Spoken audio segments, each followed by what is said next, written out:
ابو جہل کو ویسی نظر آتے تھے. ابو لہب کا چشمہ لگاؤ تمہیں وہ سارے چشمے مبارک, ہمیں صدیق اکبر کی آنکھیں مبارک. ہاں حسان بن ثابت کی نظروں سے دیکھو, پھر دنیا پکار کر کہے گی وَأَحْسَنُ مِنْكَ لَمْ تَرَ قَطُّ عَيْنِي وَأَجْمَلُ مِنْكَ لَمْ تَلِدِ النِّسَاءُ. یا رسول اللہ, آپ سے زیادہ حسین میری آنکھوں نے دیکھا ہی نہیں, آپ سے زیادہ خوبصورت کسی ماں نے جنا ہی نہیں. میرے عزیزوں, دیکھنے کے لیے نظروں کی بھی بات ہے. کیا میں یہ جھوٹ بات کہہ رہا ہوں؟ چشمہ جیسا لگاؤ گے ویسا لگے گا. کوئی بیچارے کالا چشمہ دن میں لگا کر کے آئے اور کہتے اتنی جلدی رات ہو گئی, جبکہ دوپہر کے 12 بج رہے تھے. قصور سورج کا نہیں تھا, قصور ان کے چشمے کا تھا. چشمہ کالا اتارو, سورج صاف نظر آئے گا.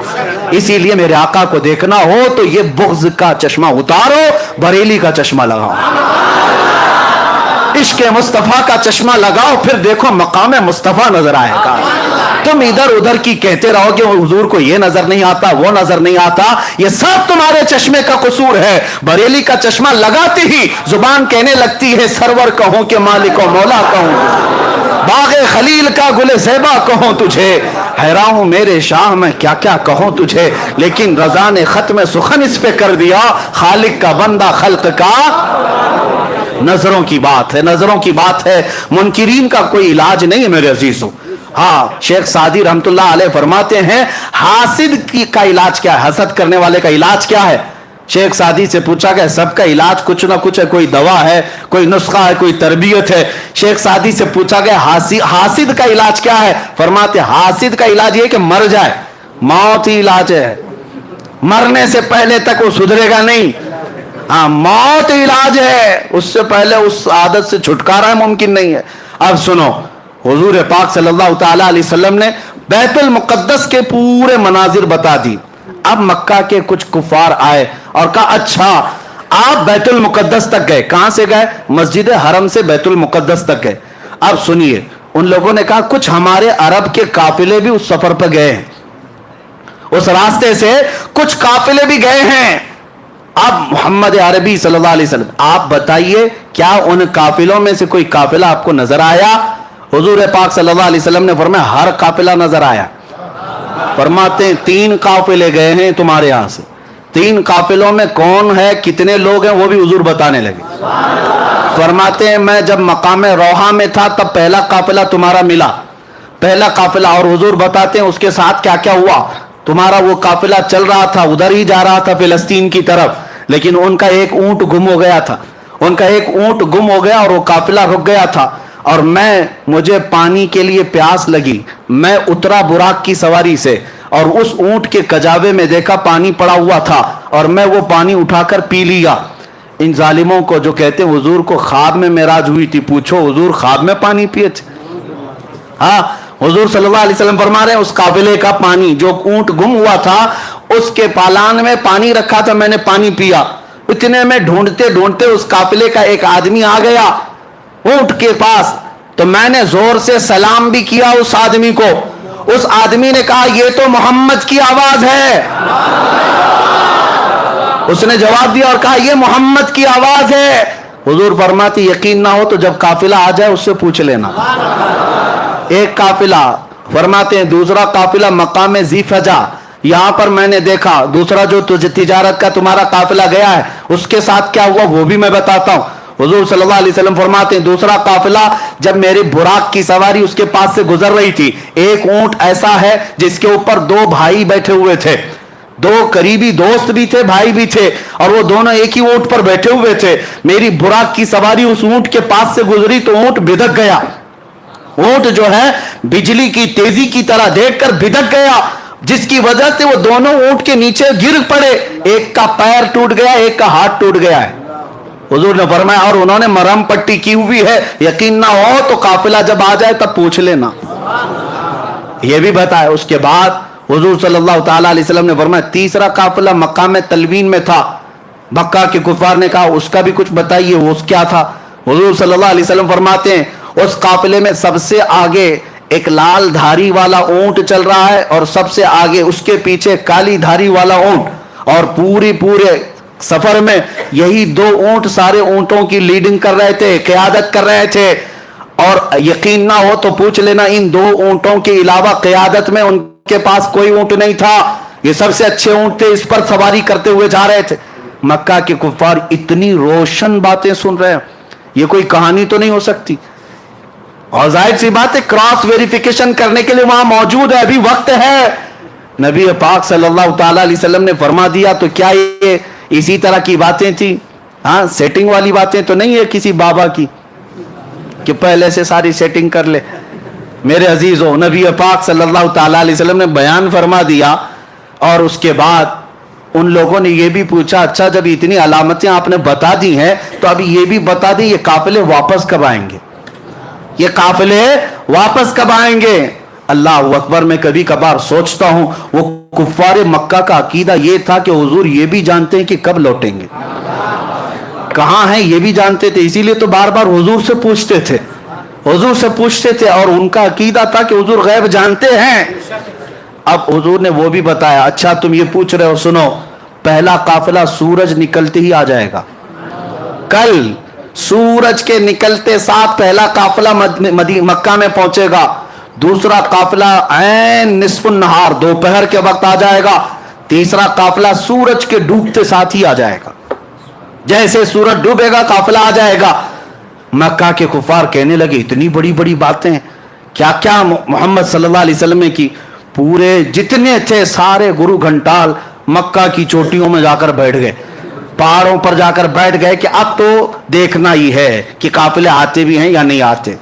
اللہ اکبر، حدیث میں موجود ہے سب کے سب جا کر رات بھر بیٹھے رہے، ان کو دیکھنا تھا، رات بھر بیٹھے رہے، سورج نکلنے کو قریب تھا، سب کی گردنیں اونچی ہیں، ایک طرف سورج کے نکلنے کو دیکھ رہے، دوسری طرف کہاں سے آنے والا ہے، کون سا قافلہ ہے۔ صحابہ بھی گئے ہوئے تھے، صحابہ بھی گئے ہوئے تھے، کیونکہ جہاں ہجو کرنے والے ہوتے ہیں وہاں تعریف کرنے والے بھی پہنچتے ہیں۔ میرے آقا کے عشاق کسی میدان میں پیچھے نہیں رہتے، جہاں تم بھونکو گے اور ہم اپنے نبی کی پرچم لہرائیں گے۔ حضور پاک صلی اللہ تعالی علیہ وسلم کے عشاق پہنچے ہوئے تھے، صحابہ تھے۔ اب سورج نکلنے لگا، سورج کی پہلی روشنی پڑی تو سب تو سورج کی طرف دیکھ رہے تھے، کسی کافر نے زور سے پکار کر کہا وہ دیکھو سورج طلوع ہو گیا۔ صحابہ نے، اس میں دوسرے ایک صحابی نے پکار کر کہا تو صرف سورج دیکھ رہا، وہ دیکھ اونٹ سے قافلہ بھی آ گیا۔ اس کا جملہ بھی ابھی کمپلیٹ نہیں تھا کہ پہلا قافلہ مکہ میں آ رہا تھا۔ سب نے دیکھا، اور اس کے بعد اب کیا چاہیے تھا، اب کیا چاہیے تھا، قافلہ جیسی آیا کچھ تو بغلیں کھجاتے ہوئے کہ یہ تو جادو ہے، کہا یہ تو جادو ہے، اتنا بڑا کیسے ہو سکتا ہے، یہ جادو ہے۔ اس کے بعد جب وہ آیا قافلہ تو سب سے پہلے ان کو پکڑ کر کے لوگوں نے پوچھا کیا تمہارا فلاں آدمی ہے، ایک اونٹ گم ہوا تھا۔ ان لوگوں نے کہا تم کو کیسے پتا اونٹ گم ہوا تھا، ہم تو اتنے لمبے سفر سے آ رہے ہیں۔ تو ان لوگوں نے کہا اونٹ گم ہوا تھا، انہوں نے کہا ہاں اونٹ گم ہوا تھا۔ کہا کون لایا ہے؟ فلاں بندہ، اس کو حاضر کیا گیا، اس سے پوچھا گیا کیا تو اونٹ کو، گم شدہ اونٹ کو تو پایا تھا؟ کہا ہاں میں پایا تھا۔ اس وقت کچھ بات آئی تھی؟ اس نے کہا گزرتے ہوئے مجھے محمد کی آواز آئی تھی۔ اللہ اکبر، کفار کہنے لگی یہ تو جادو ہے، یہ تو جادو ہے، اور کیا کیا چاہیے، اور کیا کیا چاہیے۔ اینک جب تک نہ اترے گی کچھ نظر نہیں آتا، کچھ نظر نہیں آتا۔ اس کے بعد دوپہر تک انتظار کرتے رہے۔ دوسرا بھی دیکھتے ہیں، میرے عزیزوں، ماننے والے کو صدیق ہی کافی ہے۔ جس کو ماننا تھا بغیر کچھ علامت کے، بغیر دلیل کے کہا یا رسول اللہ صدقت یا رسول اللہ، آپ نے جو کہا ہے اللہ کے حبیب سچ کہا ہے، سچ کہا ہے۔ ماننے والے کو سب حضور کا چہرہ ہی کافی ہے، حضور کی زبان ہی کافی ہے، لیکن دیکھنے والوں کو ابھی پیٹ بھرتا نہیں، اور دلیل چاہیے، اور دلیل چاہیے۔ دوپہر تک بیٹھے رہے، دوپہر ہونے کے بعد کہا دیکھتے ہیں قافلہ آتا ہے کہ این دوپہر ہوئی، دوسرا قافلہ بھی انٹر ہوا، اور جیسے ہی وہ قافلہ آیا گردنیں اونچی کر کر کے دیکھ رہے تھے قافلے میں آنے والا، ایک ہاتھ میں پٹی باندھا، دوسرا پیر میں پٹی باندھا۔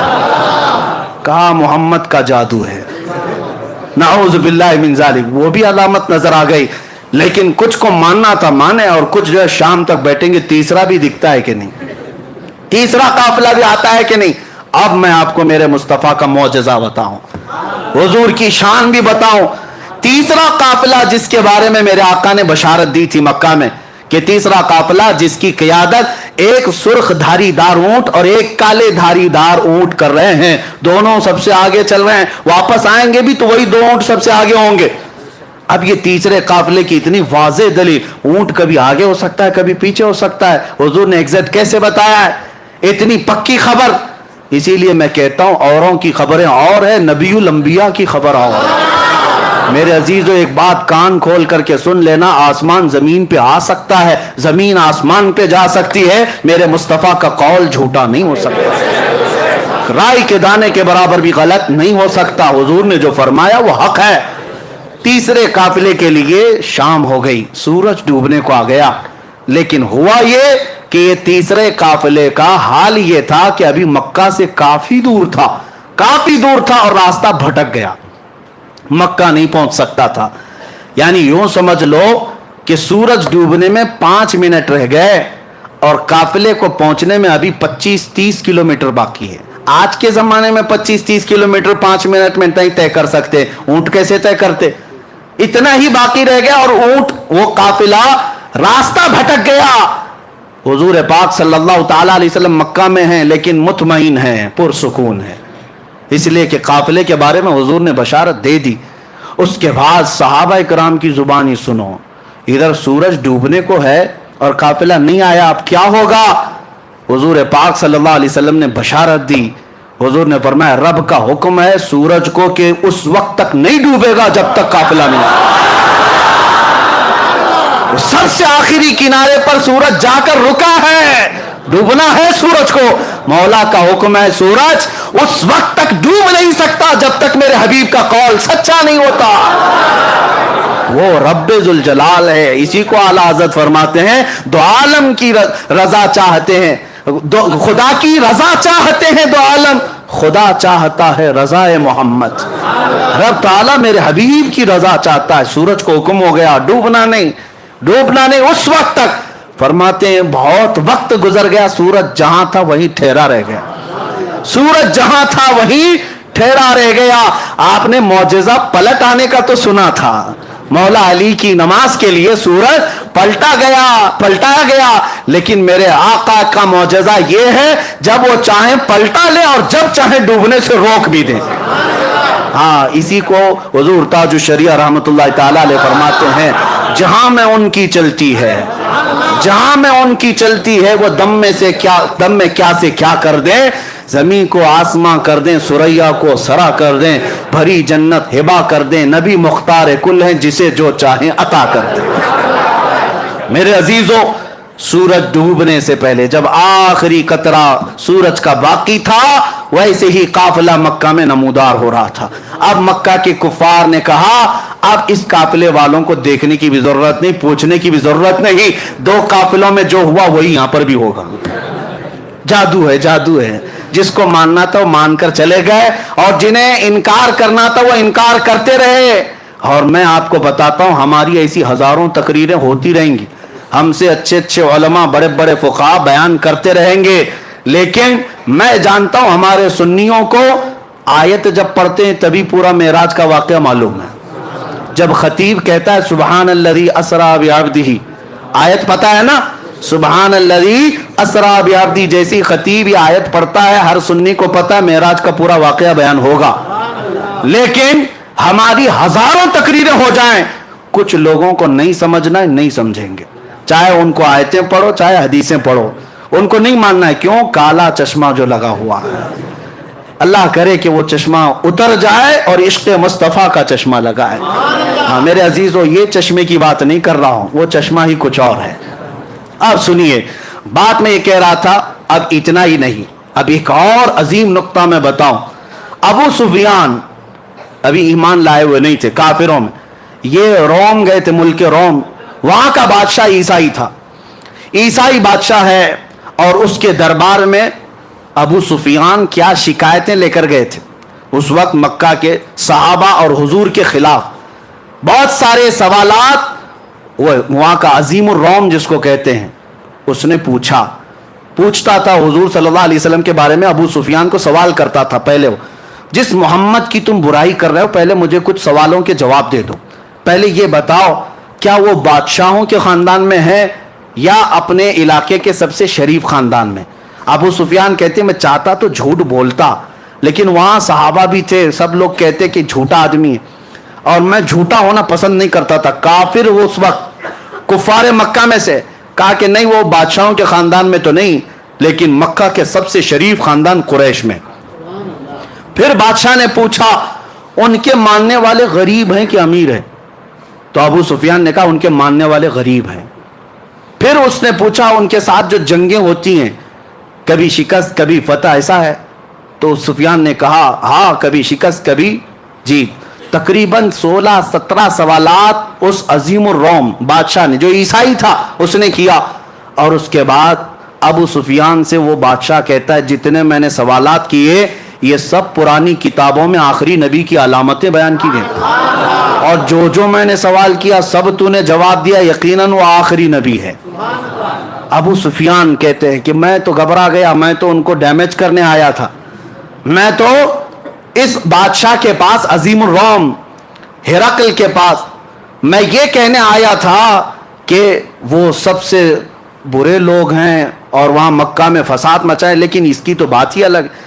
اب ابو سفیان کہتے ہیں کہ میرے پاس ایک اور آخری حربہ تھا، ایک آخری ہتھیار تھا کہ ان لوگوں کو میں کہوں اچھا سنو، جتنی علامتیں تم نے سنی وہ الگ بات ہے، ایک ایسا میں قصہ سناتا ہوں جس کے بعد تم ہنس پڑو گے۔ کہا کہ کیا قصہ ہے؟ کہا اسی محمد کا قصہ ہے، وہ ایسا قصہ سناتا ہے جس سے عقلیں ہنسنے لگ جاتی ہیں۔ کہا سنا تو کیا قصہ ہے؟ تو ابو سفیان سنانے لگے۔ وہ کہتے ہیں محمد ایک رات وہ حرم میں سوئے ہوئے تھے اور کوئی فرشتہ آیا اور انہیں اٹھا کر لے گیا، اور وہاں سے وہ بیت المقدس گئے براق کی سواری لے کر، اور وہاں پر جا کر انہوں نے سواری کو باندھ دیا اور بیت المقدس میں جا کر امامت کی۔ پھر آسمان وہ سب سنانے لگے اور پھر اسی وقت دربار میں بیٹھا ہوا 90 سال کا ایک عیسائی پادری، جس کے لیے بادشاہ بھی جھک جاتا تھا، 90 سال کا پادری تھا، وہ وہاں محفل میں بیٹھا ہوا تھا۔ صاحب تو دیکھنے آئے تھے کہ عرب والے کیا نئی خبر لے کر آئے۔ جیسے ہی محفل میں ابو سفیان یہ واقعہ اس لیے سنا رہے تھے کہ ان کو لگ جائے کہ جھوٹا قصہ، کتنا بڑا گڑا ہوا قصہ ہے، وہ پادری کھڑا ہو گیا۔ اچھا یہ بتاؤ یہ تاریخ کیا تھی، یہ تاریخ کیا تھی؟ تو ابو سفیان نے کہا وہ 27 رجب کی تاریخ تھی۔ کہا بادشاہ میرے پاس ایک اور قصہ ہے، میں سنانا چاہتا ہوں۔ بادشاہ نے کہا کیا ہے؟ کہا اس کو اب اتنا قصہ روک دو۔ ابو سفیان نے سنایا، کہا میں بیت المقدس کی خدمت پر مامور پادری ہوں، میں بیت المقدس کا صفائی بھی کرمچاری اور وہاں کے امامت اور دیگر ذمہ داریوں کا متولی ہوں، لیکن جو تاریخ ابو سفیان بتا رہا ہے اس تاریخ کو رات کو میں بیت المقدس کے سارے دروازے بند کرتا ہوں، میں آپ کو بتاتا ہوں ایک رات ایسی آئی تھی اور وہ 27ویں رات ہی تھی شب یہ رجب کی، کہ میں بیت المقدس کا سب سے بڑا دروازہ بند کرنے گیا، کسی طاقت کو لگائے وہ بند ہی نہیں ہوتا تھا، یہاں تک کہ میں اکیلا نہیں، پھر لوگوں کو بلایا، سب کو بلایا، آؤ دروازہ بند کریں، کیونکہ وہ کعبہ تھا اس زمانے کا، سارے لوگ اس کی طرف، بیت المقدس مرکز اور قبلہ ہے، لوگ اس کی طرف منہ کر نماز پڑھتے عبادت کرتے۔ سب کو بلایا گیا، سبوں نے طاقت لگا دی، دروازے کو نہ ہلنا تھا نہ ہلا۔ وہ پادری کہتا ہے ایسی سخت بات اور تعجب کی بات اس سے پہلے میں دیکھا ہی نہیں۔ تو دروازہ بند نہیں ہوا، تو رات کو ہم سب نے یہ مشورہ کیا چلو اب تھک گئے سو جاتے ہیں، دیکھتے ہیں کل سب بیٹھ کر کے بڑے بڑے علماء کو بلائیں گے اور کیا ہوگا اس پر۔ وہ کہتا ہے وہ عالم تھا اس زمانے کا، 90 سال کی عمر ہو گئی، کہا میں جا کر سو گیا، سب چلے گئے سو گئے۔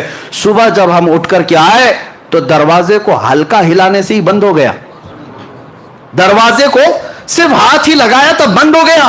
میں نے دیکھا یہ ماجرا کیا ہے، یہ ماجرا کیا، رات کو پوری طاقتوں سے بند نہیں ہوا، میں نے دیکھا کچھ الگ مسئلہ ہے۔